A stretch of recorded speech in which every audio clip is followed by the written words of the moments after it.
পরেও দিতে পারবা।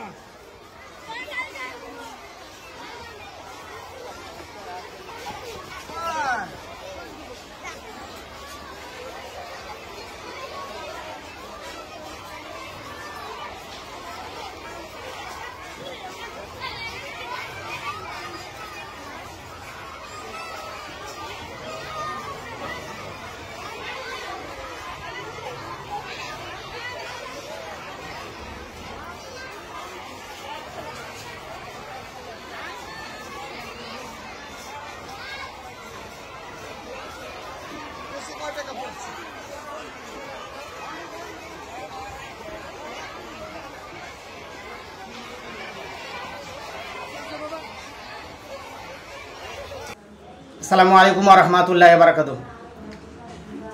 শুকরিয়া আদায় করে আল্লাহর, বিশেষ করে যেসব ছোট ছোট বাচ্চারা, মুসলিম অমুসলিম মা বোনেরা, বাচ্চারা এখানে দান দিচ্ছেন বন্যার ত্রাণের, তাদের জন্য অবশ্যই থ্যাঙ্কস, ধন্যবাদ এবং আল্লাহর কাছে দোয়া করি। তো বিশেষ করে একটা বিষয় না বলে পারি না। দেখুন, রাজনৈতিক দিক দিয়ে আমি কোনো কথা বলবো না এই বিষয়ে। তো আপনাদের জন্য আমরা কিছু করতে পারবো না, তবে একটু দোয়া করতে পারো, আল্লাহর কাছে দোয়া করে আপনাদের জন্য। জাযাকাল্লাহ খাইর, আল্লাহ আপনাদের উত্তম প্রতিদান এবং পরবর্তীতে আপনাদের আল্লাহ যেন সুন্দর জীবনযাপন দান করেন, দোয়া করি। তো বিশেষ করে বন্যায় যারা আমি দেখেছি অনেক, আমি শেখ আহমদুল্লাহ হুজুর এবং শেখ আব্দুর রাজ্জাক ইউসুফ এবং দেখছিলাম কারি সাইফুল্লাহ হুজুর, ওনারা ত্রাণ নিয়ে কোটি কোটি টাকার ত্রাণ নিয়ে মুসলিম অমুসলিম সকলকে দিচ্ছেন এবং পরবর্তীতে ঘর বানিয়ে দেবেন বলছেন দেখছি। আমার মা বোনেরা, আমার মুসলিম অমুসলিমের পাশে আমার হিন্দু মা বোনেরা এবং ছোট ছোট বাচ্চা আমি দেখেছি স্কুলের, আমার তারা এখানে বন্যা ত্রাণের সাহায্য দিচ্ছে, চাঁদে আপনারা দেখতে পাচ্ছেন। দেখুন,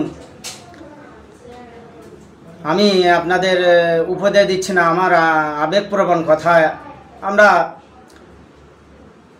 এই দেশে বসবাস করি, আমার দেশ হিন্দুস্তান, আমরা গর্বিত। বিশেষ করে আমি গর্বিত, আমি হিন্দুস্তানি, আমি একজন ভারতীয় এবং আরও গর্বিত আমি একজন বাঙালি।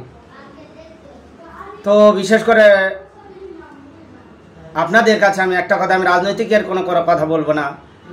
আপনাদের একাকারে করে দিয়েছে, মিশিয়ে দিয়েছে এই বন্যা আপনাদের। কে আওয়ামী লীগ, কে বিএনপি, কে জামাত ইসলামী, কে মুসলিম, কে অমুসলিম। দেখেন আজকে মসজিদে থাকছে হিন্দু ভাই বোনেরা, আবার মন্দিরে থাকছে মুসলিম ভাই বোনেরা, কত মিল, একে অপরের সাহায্যে এগিয়ে আসছে, কত সুন্দর। এরকম দেশ কাম্য আমাদের। তো ধর্মীয় হানাহানি ছেড়ে, রাজনৈতিক হানাহানি ছেড়ে আপনারা এক সুতোয়, মুসলিম অমুসলিম সকল রাজনৈতিক দল সকলে এক সুতোয় থেকে, একই প্ল্যাটফর্ম থেকে আপনারা দেশকে এগিয়ে নিয়ে যাবে, এটা বলতে পারি। আর অবশ্যই অবশ্যই নবী করিম সাল্লাল্লাহু আলাইহি ওয়াসাল্লাম যখন কাবা বাইতুল্লাহ জয় করলেন, মক্কা জয় করলেন এক কথায়, তখন নবী সাল্লাল্লাহু আলাইহি ওয়াসাল্লাম সাধারণ ক্ষমা ঘোষণা করে দিন যে সকলের জন্য আমি ক্ষমা করে দিলাম। এই আদর্শটা আমরা যেন গ্রহণ করতে পারি। আর বিশেষ করে আমরা যখন ফুলের বাগান করি, সেই বাগানে যদি একরকমই ফুল থাকে মানায় না, ফুলের বাগানে বিভিন্ন রকমের ফুল থাকতে হবে বা থাকবে। তো আল্লামা ইকবাল এই বিষয়ে খুব সুন্দর বলেছেন। উনি উর্দু কবিতা বা গান বা গজল যাই বলেন, তিনি লিখেছেন এই বিষয়ে। সারে জাহাঁ সে আচ্ছা হিন্দুস্তান হামারা, হাম বুলবুলাতে রহে গুলদাস্তা হামারা। তো বিশেষ করে আমাদের মুসলিম অমুসলিম এক কথায়, হিন্দু মুসলিম বৌদ্ধ খ্রিস্টান ইসাই শিখ জৈন সকল ধর্মের মানুষ একই দেশে বসবাস করে মিশে একাকার হয়ে যদি আমরা ভাই ভাইয়ের মতো থাকতে পারি, আমরাই সফল হব। ইউরোপ আমাদের দেখে তখন ইর্জা বা হিংসা করবে। এশিয়া মহাদেশ সারা পৃথিবীর ভিতর সবচেয়ে বড়, আমরা ধনী দেশের অন্তর্ভুক্ত এশিয়াবাসী, কিন্তু আমরা যদি ধর্মীয় হানানি ধর্মান্ধতা ছেড়ে দিয়ে আমরা সকল জাতি কাঁধে কাঁধ মিলিয়ে বসবাস করতে পারি, আমরা এশীয়রা হব সারা পৃথিবীর মধ্যে সেরা। আমাদের এশিয়া থেকে কত ডক্টর, মাস্টার, উকিল, ব্যারিস্টার, জজ, স্পোর্টসম্যান এবং ইঞ্জিনিয়ার, কত ভালো ভালো মেধা বার হচ্ছে বা আছে, তার সীমা সংখ্যা নেই। তো আমাদের অবশ্যই অবশ্যই একই সুতোয় গেথে ফুলের মালার মতো সকল জাতি একসঙ্গে থাকতে হবে, বসবাস করতে হবে।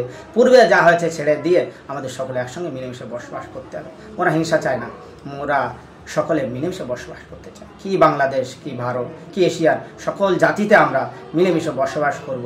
দেখুন, এটাই হবে আমাদের সুন্দর দেশ গড়া। আর আপনি দেখুন, একটা জাতি দিয়ে আপনি শুধু মুসলিম দিয়ে আপনি একটা দেশ গঠন করবেন, সেই দেখবেন আপনার মুসলিমদের ফেরকা দ্বন্দ্ব ইত্যাদি দ্বন্দ্বে সেই দেশে আপনার গৃহযুদ্ধ লেগে যাবে। সমস্যার সৃষ্টি হবে। শুধু হিন্দু দিয়ে যদি একটা দেশ গঠন করা, উচ্চবর্ণ নিম্নবর্ণ ব্রাহ্মণ আর নিম্নবর্ণ এই দিয়ে আপনার হানাহানি বেড়ে যাবে, তার সমস্যার সৃষ্টি হবে। এতে কি হবে? আমরা সুখে থাকতে পারবো। আমরা ভাবছি আমরা সুখে থাকবো, 100% মুসলিম নিয়ে 100% হিন্দু ভাই নিয়ে আমরা দেশ গঠন করে সুখে থাকা যাবে না। আমরা পূর্বেও দেখেছি, পূর্বের ভারতকে, পূর্বে বাংলাদেশ বা পূর্বে অন্য দেশকেও দেখেছি, একটা জাতি নিয়ে যে দেশ গঠন হয়েছে সে দেশ সেইভাবে উন্নতি করতে পারেনি বা নিজেদের ভিতরে দ্বন্দ্ব লেগেছে। তো আমরা সেরকম চিন্তাধারা না রেখে সকল ধর্মের, সকল ভাষাভাষী, সকল বর্ণের মানুষ আমরা বসবাস করব দেশে একসঙ্গে, কাঁধে কাঁধ মিলে, এটাই আমাদের কাম।